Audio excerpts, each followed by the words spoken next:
Fifi, how much of what we saw out there tonight was all according to your plan?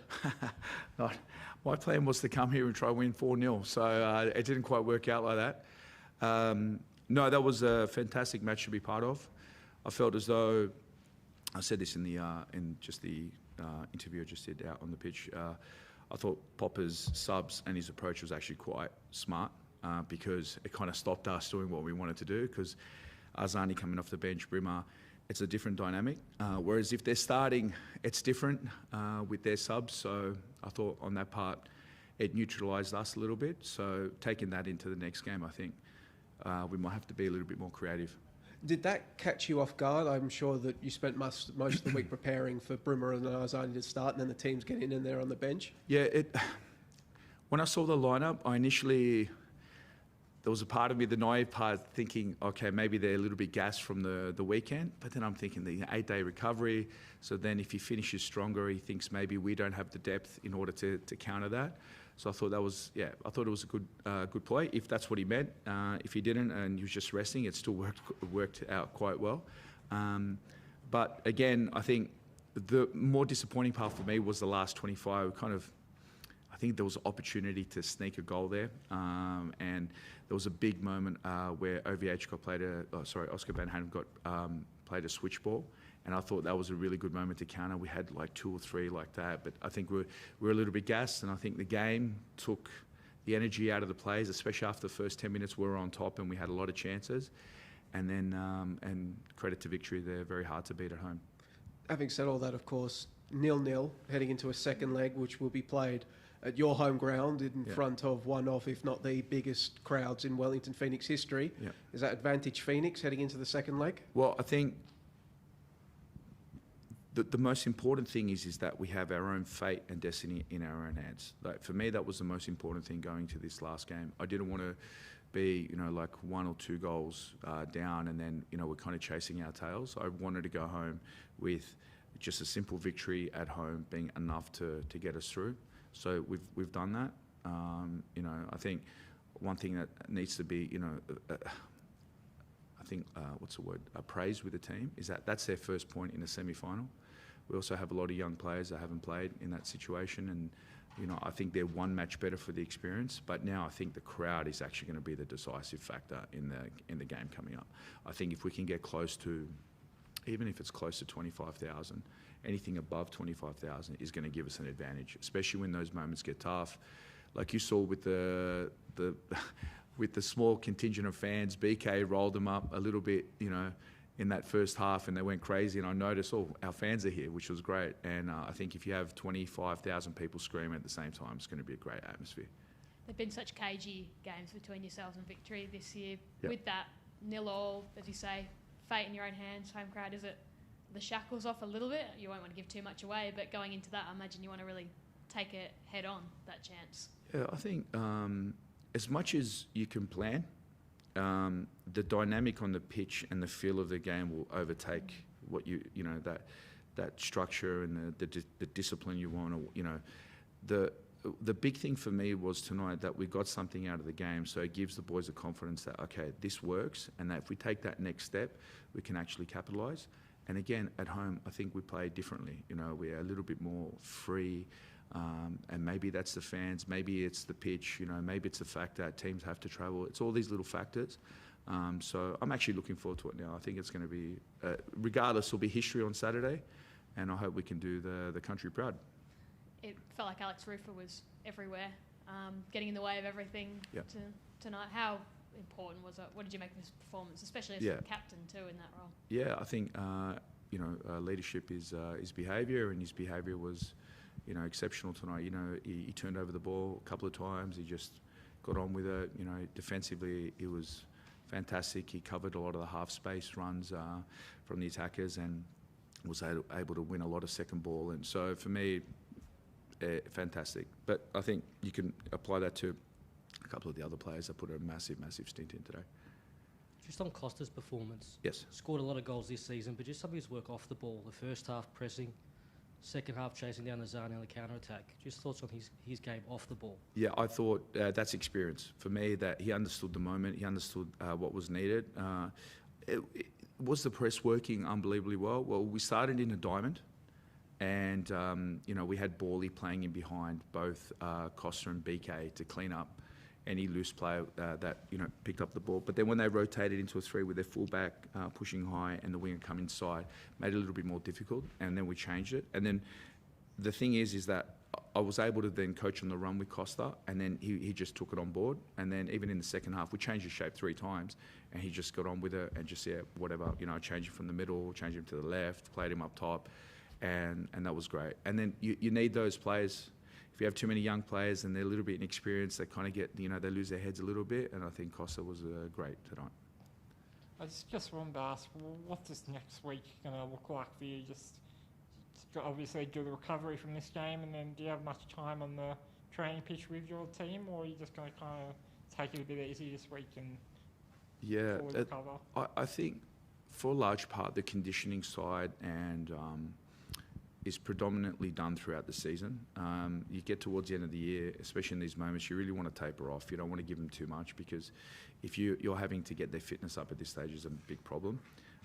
So for me, it's especially the last 2 weeks. It's like we still get the loads up to an adequate level, but it's more about freshness mentality wise, and I think what we'll do is when we go back, we'll have recovery. It'll be very light on the -3, which is 3 days before the game, and then our conditioning day I might push a little bit further ahead, and then it'll just be very light sessions. But it'll be more about the information, the content that we have that we need tactically, and that's a credit to the boys. We can give them a lot of content just via video and through just the some basic tactic boards, and they take it on board, and they're quite flexible. So it'll be a very laid back sort of week.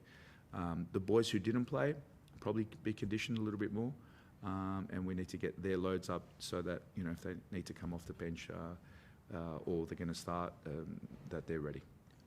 Chiefy, you mentioned that Victory maybe did a few things that upset what you wanted to do, and looking, as Harrow said, there have been very cagey affairs between the Phoenix and Victory this season. You've now seen them 4 times, and I think we're still looking for an open play goal that your side has put into the net, albeit cheeky. De Silva was right in front of Zavada in the first time you came here. But what have you learned about Victory the 4 times that you've seen them now that you can maybe take away to next week and beat them 4-0, as you said? Yeah. Well, we've played them 5 times now, so we include the friendly. We did score an open goal in that game. So in competition, no. But in that game as well, we played here and we were under the pump for a majority of the game, and they played very good, and we scored a very, very good goal. They're just hard to break down.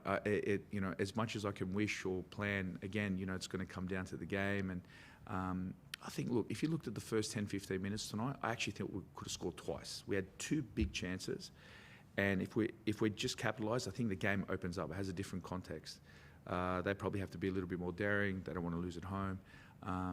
And I think, again, like when we play on Saturday, I think the first goal is going to really dictate the whole the landscape or the outcome of the game. So if we concede, we have to go for it. We have to really push for that. But again, they'll be the same. So I think we both respect each other enough that we understand the context of the game. And Chippy, as a coach, 2-legged semi-finals, how does that approach what you're trying to do in these games? You go from all season, Australia Cup, they're all 1-legged affairs. Now you got 2 games that you have to play. How does that affect your preparations and what you're actually trying to do in a game? So I can speak quite honestly. I haven't had this scenario before where I've had a 2-leg. I mean, I've seen a lot of football in my time, and I've watched a lot of Champions League. I watched Europa Cup, and I've seen Copa Libertadores also, and I've seen the dynamic. The away goal rule had a different dynamic where a goal is worth weight in gold. But now, with no away goals, it really favours the team that's brave and scores. And you saw the recent Champions League games, you have 2-2, 3-2 games, So I take that sort of mentality that if we try to win the game, but at the same time we try to mitigate the fact that we're away from home and that conceding is also valuable, but you want to stay in the game. So you're trying to balance off everything. And then on top of that, you've got another good coach who's trying to outsmart you and you have to work off that. So, to be honest, I'm still trying to work through it myself, to find what the right balance is, and I can tell you Saturday whether it works or not.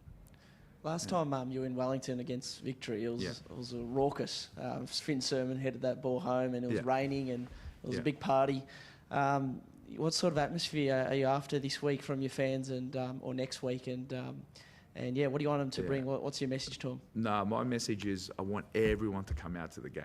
I want, even if you have a faint interest, the buzz around town is, and I mentioned this to the players yesterday, the feeling that we're giving our fans is something that may never come again. Knock on wood, hopefully it happens every season, but it hasn't happened yet. And, we talk about this idea of creating a legacy of the club. It's more about that feeling. We're very family orientated, and I feel like the fans are a massive part of that.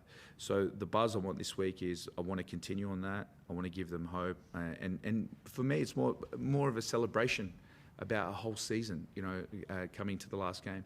If we're good enough to make the final, we'll make it. And if we're not, it'll be a celebration of we've still broken a lot of records this year, and that our players should be proud, our fans should be proud, clubs should be proud. And I'm actually pumped for this game. And it's pretty much a full-strength team as well. At the moment, the only issue we had was Houston. I mentioned that before the game. I brought him on tonight. He's still, I don't think he's 100%, but gave his full. But even Oz got some good minutes, which is great. So it's a good problem to have going into a final. Just to follow up on the weekend, you said the vibe of the fans. Do you tell the players to just embrace it, because there's the pressure, there's the expectation, there's the hype, there's the excitement? Do you just tell them to soak it up, or is it business as usual? How do you approach it? Business as usual. Nothing changes. We did a bit of a video yesterday in terms of summarising all the good things that we've done throughout the season. But again, my team talk today was no different than any other team talk. The lead up was no different to any other game that we played.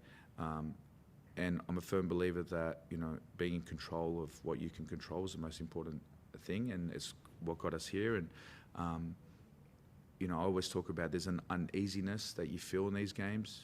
Every semi-final, even youth football, I've had the same thing. Everyone feels that pressure.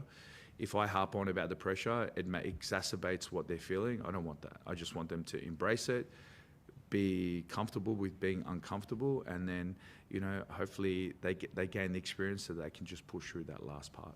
And again, the semi-final sometimes can be a wicked deflection or a bad decision, and you could dominate both games and you lose. It happens all the time. So we're just going to play the best we can, and hopefully that's good enough. The party-like atmosphere, Chiefy, is all of this a bit like everything you've achieved this season? Is it a bit more special because we know Auckland are coming in next season? They're the shiny new toy. It'd be so easy for everyone to just focus on this new franchise, the billionaire, the Knights, forget about the Knicks. Sure. But here you are, you're upsetting the apple cart, you're about to play in a grand final. Does that make this all a bit special as well? You're seizing the attention away? I don't think Auckland has anything to do with it. And no disrespect to Auckland, but they don't even exist. They don't even have a team. So for me, it's about the fans, about the club, it's about the legacy that we're going to set. It's about every record that we've broken against the odds. And again, no one can take this away from us. And is it surreal? Yes, but at the same time, the boys understand the opportunity they have, to go that one step further. So again, Saturday is going to be a celebration. I'd love to have 34,000 to the game. That would be unbelievable. I was part of the COVID game when we played West United. I want to beat that. I want to beat the game when we played in Auckland against Perth. Fantastic atmospheres, but I'd love our fans to come sing for the whole 90 and just get us over the line. Can I just ask, were you surprised to see Bruno Fornaroli get hooked near the end? Just with Victory they had a lot of shots without really getting past you, and he's not the Golden Boot winner, but he's up there. I think that's credit to our team in terms of nullifying his danger. And I think, maybe they were with an eye to next week. They probably want to rest him a little bit, especially after last week. So there's a number of factors in that. Am I surprised? No, I think, these changes is sometimes the feel of the coach, and, he has to go with his gut. And just any injuries tonight, or have you clean slate? No, I think everyone's fine, which is great. Is Popper making it hard for you to plan because of his moves?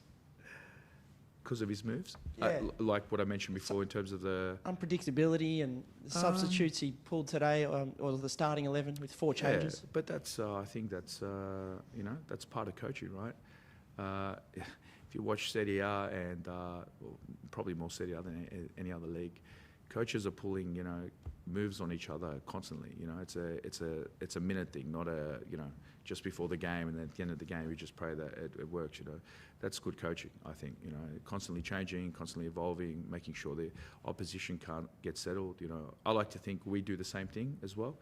The greatest compliment I get is when I hear opposition and analysts go, we had to prepare 3 different presentations to work out what your team's doing. So for me, it means that they've wasted all that time trying to work out how we play, and then usually they don't get it right as well. So it's good. So yeah, no, he did very well. Thanks. The team looks very close. What's the mood like within the group? I know last night there may have been a special sort of dinner prepared for the players. What was the sort of mood heading into the game?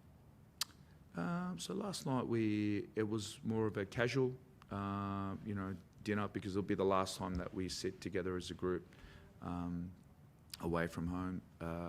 And again, we put a presentation to the players, a little bit summarising the whole season and what we're about, and going to our values, which the players built and we built over the whole season. So I think it was very positive, a little bit emotional, which was great. I mean, I won't go too much into it, but again, it was no different to what we've done all season. It's just more of a reinforcement of all the stuff that we believe.